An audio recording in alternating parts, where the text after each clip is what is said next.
Hello everyone, my name is Ashpreet Kaur and I'm doing my PhD in interdisciplinary ecology with concentration in sociology. Welcome to my presentation. The title of my presentation is Governance of Solid Waste Management on College Campus, a case study of University of Florida. So a little background about the topic. Waste is increasing in huge amounts and so are the people. And the issues of waste is as equal as the issues such as climate change. Studies have been done in educational institutes around sustainable actions, showing that universities play an important role and setting up examples for other organizations in leading and implementing these major sustainable issues. At institutional level, one must deal with multi-governance with multiple stakeholders and policies in place. External funding, research activities, weekly research meeting under an academic staff member can help proper implementation of sustainable initiatives on campus. Such efforts of integrating the research and education is a desirable goal for many environmental programs. The objective of the paper is to identify the existing waste minimization and diversion programs on campus and analyze the present situation to give recommendation for adoption or for better implementation of zero waste plan and a policy. I will discuss about the zero waste initiative proposed by University of Florida in 2005 and its goal of diverting 90% of waste generated by university from the landfills. The data is collected through in-person semi-structured interviews with sustainability department coordinators. Online content such as newspaper articles, website have also been used to get the background of the situation. Content analysis and thematic text analysis have been done to produce teams under the framework. University of Florida is located in Gainesville, Florida, and has a campus size of around 2,000 acres. Around 85,000 students can live on campus, and over 50,000 people come to campus to study and for other work. There are almost 50,000 students and 4,000 full-time employees at UF. Ethnically white undergraduate students are a majority. Some of the major stakeholders are our Office of Sustainability, Facilities Service, Waste Haulers, Housing, Athletics Department, UF Health, and Gator Dining. The current situation of UF suggests that UF does not have a zero waste plan and a policy, but they were initially thinking about one in 2005 with a goal to go zero waste by 2015. The food waste is sent to composting at Watson C&D and County Line landfill in Orchard, Florida. Recyclables go to Levita Brown transfer station. Biohazard containers are sent to the Stericycle for treatment before disposal. Environment Health and Safety has, manages hazardous waste on campus. UF is also doing certain activities on campus around sustainability, such as education, sustainable purchasing directive, which encourages purchase of sustainable goods. Other sustainable waste governance efforts that UF have are creation of a Tailgater Green Team, which is a volunteer-based recycling effort coordinated by Office of Sustainability and Facilities Service to educate and encourage recycling among the football fans during home games. A coupon program also is set up that rewards people for using their reusable bottles. Certification is given to sustainable events on campus, green office and workplace, sustainable programs, and housing move out recycling projects.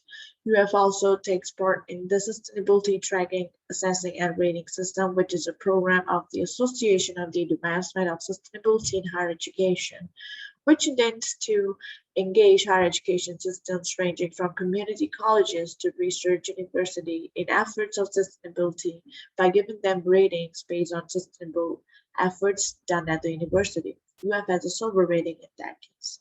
In 2005, the amount of materials recycled was around 2,700 tons, which has grown to 5,000 tons in 2017. A decrease in trend was shown in the materials that were composted, while an increased trend was shown to the materials that are going to landfills. According to the waste characterization study done by UF, it's seen that UF generates almost 10 to 15,000 tons of waste per year and diverts nearly 40 to 50% of waste from the landfill.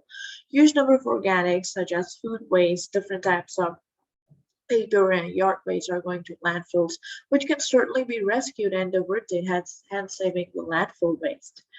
To analyze the implementation process of the zero waste policy, I'm using Hudson's four-step framework and reporting findings at each step.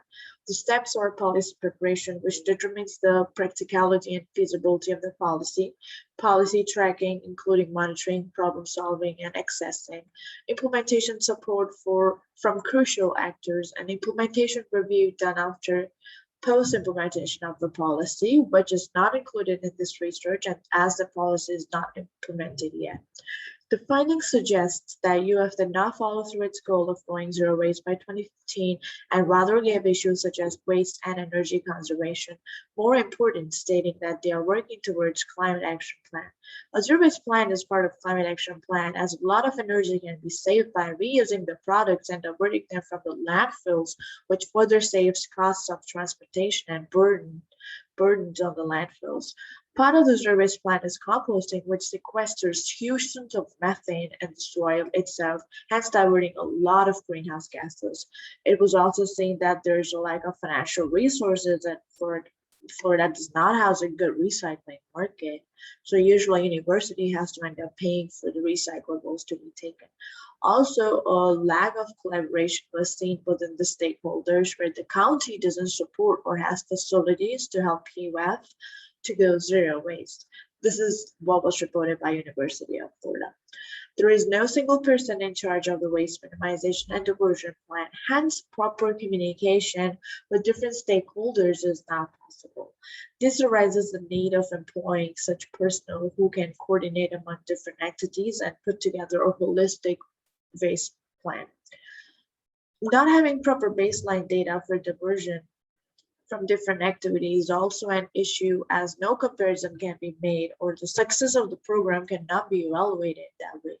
From the waste characterization report as well as from the interviews with the officials, it was noted that a good composting program needs to be put in place to divert more waste and hence go towards zero waste. So some of the recommendations for UF is to start to have a zero waste goal and a plan as a resolution and as a part of the sustainability plan, because the zero waste initiatives play an important role in the climate change as well as we discussed earlier. Also, having a goal specific to organics can help you divert the organics from the landfill. Having a composting processing facility on campus can aid in that process and bring the whole plan together. Working together with the stakeholders and conducting market development opportunity assessment can help UF understand the existing waste system and find gaps in the missed opportunities to recover more commodities. This will help to understand a holistic view of the waste system and hence frame policy and strategic plans accordingly. Also, having some reuse centers and programs on the campus can help divert a lot of trash going to landfills, especially bulky items such as furniture or mattress during the move in and move out phase of the students on campus. For future research, I recommend doing comparative study of UF and similar universities to understand some common themes and policies that need to be put in place for a better zero waste plan. I also recommend to study some more zero waste plans of greener states like California to understand the missing links behind a successful waste planning. Another recommendation is interviewing more stakeholders in the study, which can help give a holistic view of the process and understand the interests and behaviors of these stakeholders. And lastly, studying how zero waste plan can promote to bigger issues like climate change by doing some divertibility analysis of the greenhouse gases is highly recommended. That is all I have for the presentation. Thank you very much for listening.